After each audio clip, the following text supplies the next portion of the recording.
One of South Africa's most valuable resources is hidden away and often forgotten. Even when it is recognized, it can be shrouded in myths and misconceptions and poorly understood by most.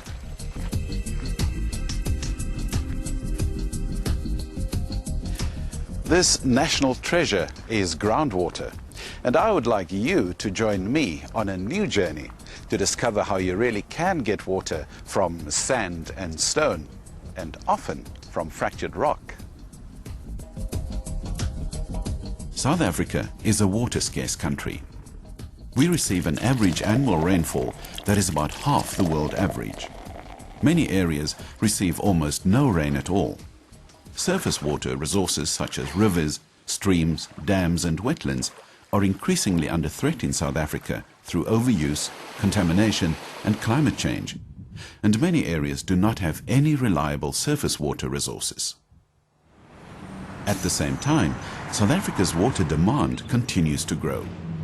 Water demand in South Africa is expected to exceed water availability in the next few decades.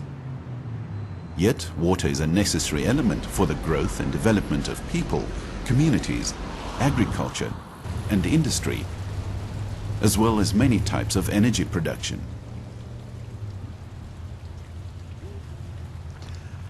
Because of this, groundwater is receiving more and more attention these days. At last, many more people are recognizing the importance of groundwater. Hydrogeologists have estimated the total volume of available renewable groundwater in South Africa to be about the same amount as our current stored surface water resources. Furthermore, groundwater normally requires little or no treatment to be safe to drink. It is much quicker and far cheaper to develop than building a dam, and using groundwater avoids the problems associated with dams, such as huge water losses due to evaporation, relocation of communities, and flooding of land that could rather be used for other purposes.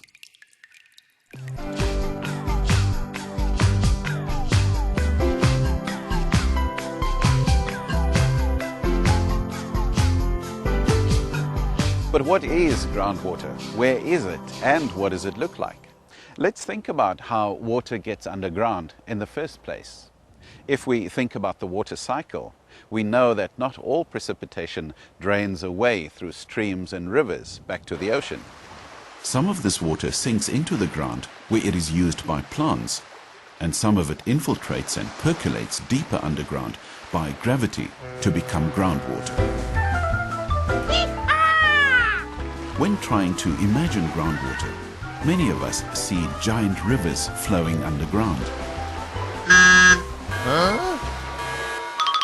But the reality is that groundwater is simply water that is found in the spaces between sand and soil particles, or within the cracks in hard rock underground. The large natural underground areas in sandy soils or fractured rock that allow water to be accessed at a usable rate are called aquifers. The area of an aquifer that is filled with water is called the saturated zone, and the top of the saturated zone is what is known as the water table.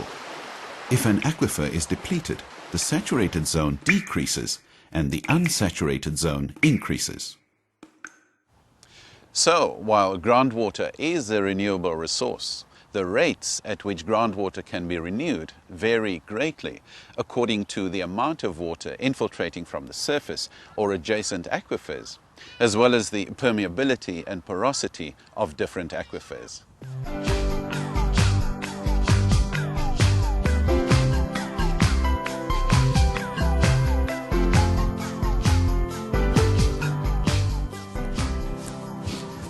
These concepts of permeability and porosity can be a bit difficult to understand. Let's use some basic experiments to help us think about groundwater flow. To start with, we know that groundwater is the result of precipitation infiltrating down into the ground, filling the natural openings that are present in rocks and sand. The type of soil in a particular area largely determines the rate of infiltration. For example, sandy soils allow a high degree of infiltration. Rainwater is very quickly absorbed in sandy areas because they are highly permeable. In other words, they allow easy movement of water. On the opposite extreme, soils high in clay are relatively impermeable, which means they don't allow good infiltration. Therefore, a large percentage of rainwater is lost to runoff and evaporation in areas that have soils like this. Now, once water has infiltrated, what happens to it? As we now know, groundwater is stored underground in aquifers. The process of adding water to these aquifers is called recharge. The ability of an aquifer to store water is related to its porosity, which means the amount of open space or percentage of void space in the material of the underground rock. Primary porosity is the void space that originated when rocks were first formed back in geological history. When we look through a microscope at a sample of porous rock, we can see the tiny spaces between the rock particles. In the same way water fills up the spaces within the sponge, we can imagine how water is able to fill up the void space between the particles of porous rock. Secondary porosity is the void space that forms after rock has originally formed. Imagine these two bricks as relatively impermeable rock that has fractured, leaving a space within that fracture. This is another place where water can be stored underground.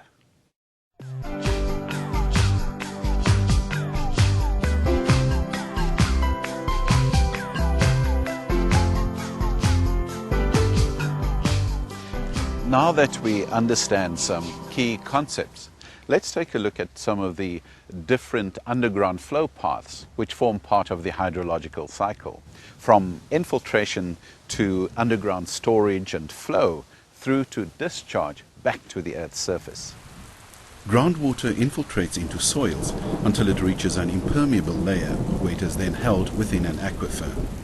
Within unconfined aquifers, groundwater flows based on the slope of the water table, also known as the hydraulic gradient. Simplistically, if the aquifer has a high level of permeability, the rate of the flow is faster than within an aquifer with low permeability if they have the same hydraulic gradient. In sandy or alluvial aquifers, like in the Cape Flats aquifer, groundwater travels up to several meters per day, while in hard rock aquifers, like here in the Hellsworth Mountains, groundwater may move as slowly as a few meters per year. Another aspect to consider with regards to groundwater flow is that there are different types of aquifers, unconfined and confined, as well as those that are semi-confined. Generally, if undisturbed, unconfined aquifers will eventually discharge either at a spring, river, or wetland, or back into the sea. In some cases, the water level may reach the surface, causing groundwater flooding. This phenomenon often occurs within the low-lying areas of the Cape Flats. Confined aquifers, by contrast, are under pressure and are generally sandwiched between two layers of impermeable rock. When drilling boreholes into these types of aquifers, water may shoot into the air once the top layer of impermeable rock is pierced. They are called artesian boreholes.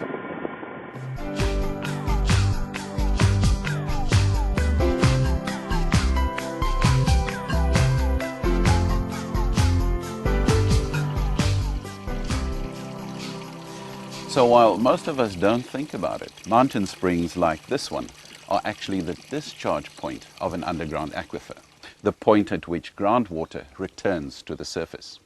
Now, the water from this spring could be as little as a few months old, or it could be thousands of years old. And while groundwater discharge to rivers, streams and wetlands is not so easily seen, it is really important. Groundwater in South Africa makes up a significant amount of the water in our rivers. In the dry season, the only water sustaining the flow of rivers and the ecosystems is actually groundwater.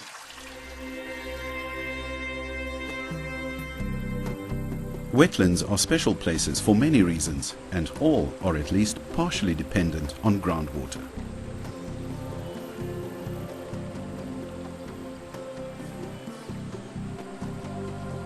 Wetlands are really topographic depressions where the water table meets the Earth's surface. They allow both groundwater discharge and recharge, thereby playing a critical role in natural stream flow regulation and flood control. Wetlands also act as natural water treatment works by purifying water. They support biodiversity, and their vegetation helps to prevent erosion.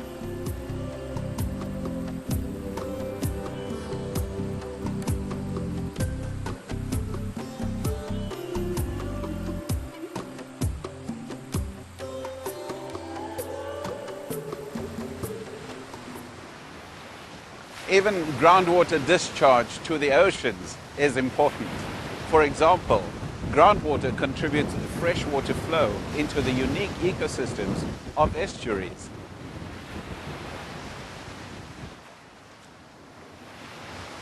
Groundwater is thus really important for maintaining many of our water ecosystems and hence South Africa's biodiversity.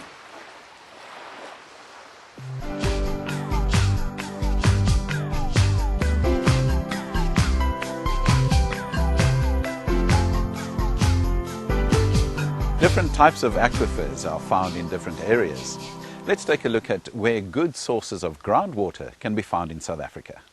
The largest sources are the Table Mountain group, known as the TMG aquifers, that run from the west coast down to False Bay and eastwards to Port Elizabeth. These are mostly sandstone aquifers, the most important of which are fractured quartzites. This is the same rock that makes up the ridges and mountain tops in the Western Cape, including Table Mountain itself. There are also the smaller sandy coastal aquifers. The Karoo aquifers are made up of mainly sedimentary and igneous rocks. Basement aquifers are made up of metamorphic and igneous rocks. And dolomitic aquifers are another large and important source of groundwater. Now that we know what it is and where it is, how do we get groundwater out of aquifers so that we can actually use it?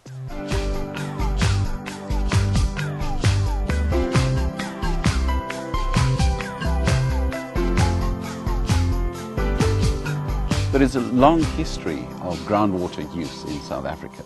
The first inhabitants of this region, the San, moved from one freshwater source to another, discovering reliable springs in the arid areas.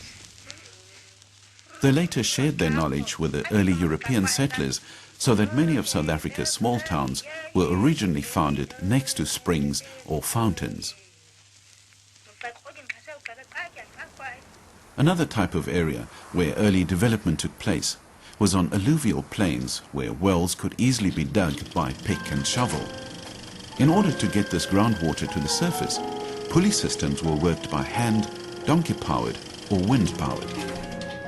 Advances in both drilling and pumping technology have enabled the drilling of thousands of boreholes from the late 1800s to today. Abstracting water from these boreholes happens in a variety of ways. Hand pumps are still in use within many remote rural communities lacking electricity and infrastructure, ensuring safe drinking water where there would otherwise be none. Wind pumps remain a ubiquitous part of the rural South African landscape. Many boreholes are now powered by diesel or electricity. A more recent development is that of the submersible pump, whereby the entire pump, including the motor, is submerged into the borehole, making it both silent and tamper-proof.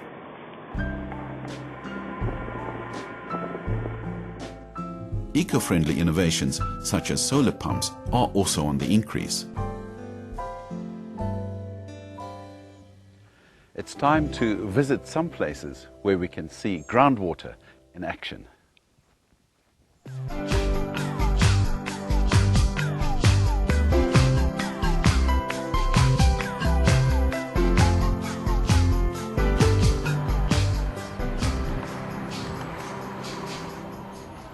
The Dendron area of Limpopo province has a long history of using groundwater for both rural communities and agriculture. This area was initially settled due to the existence of springs, which were in turn used to develop tobacco growing. However, the discovery of high quantities of groundwater altered the course of Dendron's development. The town, as well as the farmers in the surrounding areas, are now completely dependent on groundwater. When farmers first drilled boreholes and started using sprinkler irrigation, the high chloride in the groundwater stained the tobacco leaves and led to poor quality products. Potatoes proved to be an extremely valuable alternative. Farmers soon found that they could harvest 2 crops per year from one piece of land, alternating potatoes with cash crops such as tomatoes, onions, garlic and maize, because of the seemingly endless supply of groundwater irrigation. As early as 1956, geohydrologists warned that over-abstraction of Dendron's groundwater was becoming an issue. By the early 1990s, both electricity and technology enabled center pivots to pump vast amounts of water day and night. Various efforts have been made over the years to set up groundwater management systems. Now, while awareness of over-abstraction has been raised, there is still much to be done to ensure the long-term sustainability of the resource. Dendron, now called Mokgwadi, raises several important issues with regards to groundwater. Firstly, groundwater quality. There is a misconception that because groundwater comes from beneath the soil, it must be dirty.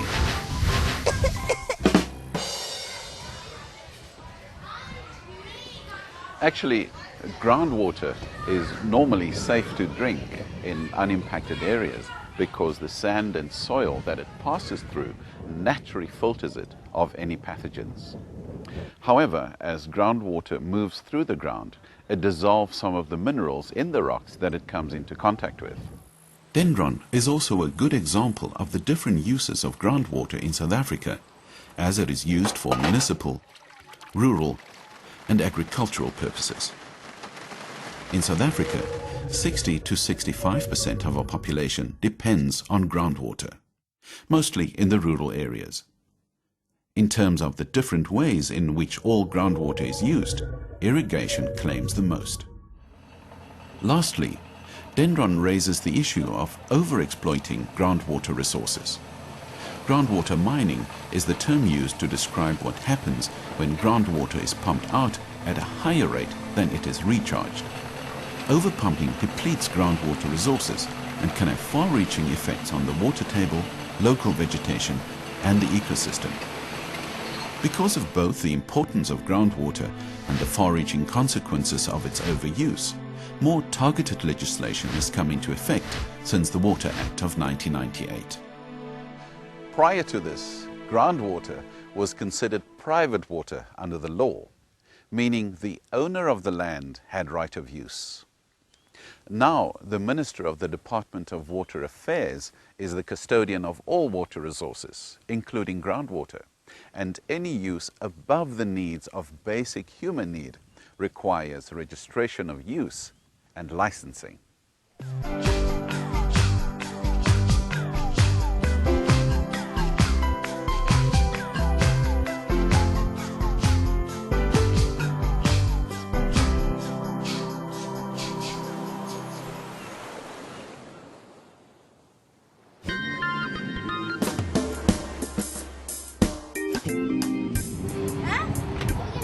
Hermanus is located on the southern Cape Coast. It has seen growth and development dramatically raise its water demand over recent years.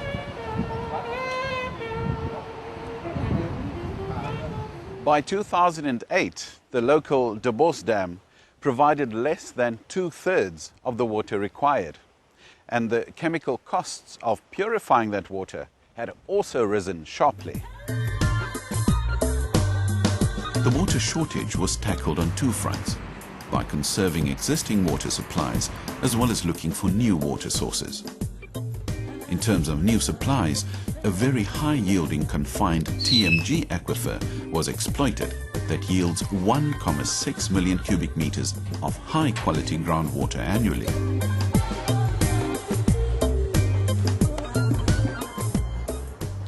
As part of developing this groundwater, a highly regarded modeling, monitoring and management system has been established. This includes a sophisticated telemetry system so that the scheme can be monitored remotely. The telemetric system can also send out automated SMS alarm messages to the appropriate people if the water level drops too far, for example.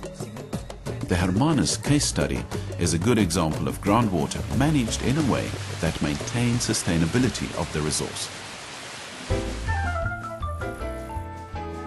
There is a common misconception that groundwater is unreliable and unsustainable. Unfortunately, this is due to a history of groundwater use in South Africa that have lacked monitoring and management systems, which led to both aquifer and borehole failures. Often the source gets the blame, but in most cases it is because of a lack of operation and maintenance of the infrastructure. We have seen the damage overpumping can do to an ecosystem when an aquifer is depleted. And if pumping schedules are not managed and individual boreholes are overpumped, this could lead to various problems such as borehole clogging, damaging costly pumping and borehole equipment, as well as contributing to aquifer depletion.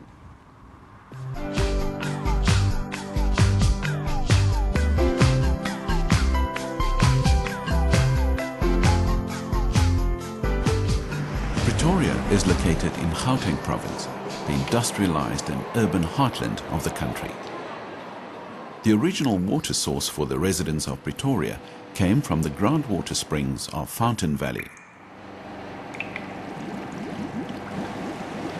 Today, the city of Tshwane municipality's water needs are served by a complex system of transferred water from other parts of the country and Lesotho, along with conjunctive use of groundwater from the dolomite aquifers in the area. Pretoria illustrates how groundwater can be successfully used to supplement surface water supply. Developing a water mix so that municipalities are not dependent on one source has become more of a priority throughout South Africa. Incorporating groundwater into the mix can thus help ensure greater water security. The other key issue that the Pretoria example raises is that of groundwater contamination.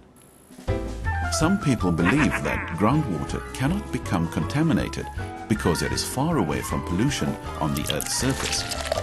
In fact, contamination of groundwater can occur from above or below. Contamination from surface sources occurs when pollution infiltrates down through the soil into groundwater. In densely urbanized and industrialized areas such as Pretoria, this is a real concern.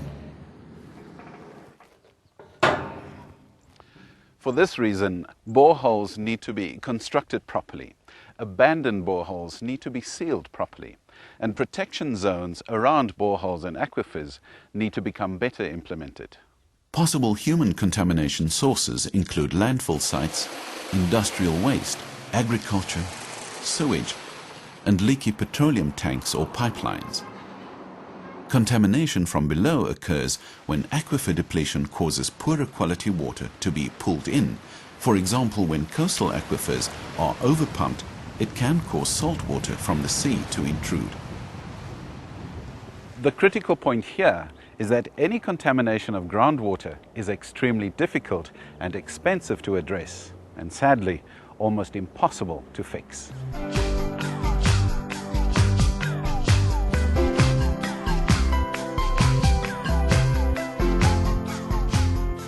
Artificial recharge is a groundwater management practice which is better known internationally, but which has also been implemented in some areas of South Africa already. Artificial recharge describes the practice of taking excess surface water when it is available and redirecting it so that it fills up groundwater aquifers at a higher rate than would happen naturally. Artificial recharge can be done in different ways.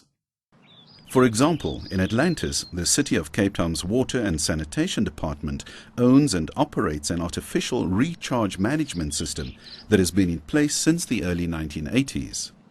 Here, treated domestic effluent, as well as the town's stormwater, is diverted to recharge basins instead of being lost to the sea. The recharge basins hold the water, allowing it to infiltrate to the sandy aquifer below. This water recharges the aquifer and flows down gradient as groundwater to the well field, where it is extracted by boreholes, treated, and put back into the water supply system of the town. Due to the increased pressure on our freshwater resources, there is currently a growing interest in artificial recharge in South Africa. Prince Albert is a small Karoo town that historically used spring water from the nearby Swartberg Mountains. Today, the municipal water supply is drawn mostly from boreholes and stored in reservoirs. Prince Albert's problem is that its water demand has outstripped the yield of its aquifers. Here, artificial recharge testing has already taken place. Water from the mountain springs was redirected and pumped down into the aquifer through an existing borehole. The measurements taken during the recharge testing showed a dramatic increase in the levels of the aquifer over a short period of time. Artificial recharge will be a far less expensive option for increasing water availability to the town than developing a dam for the area. These interventions in optimizing groundwater recharge serve to illustrate what is already true in the natural system of the water cycle. Groundwater and surface water are not separate systems. They are interconnected.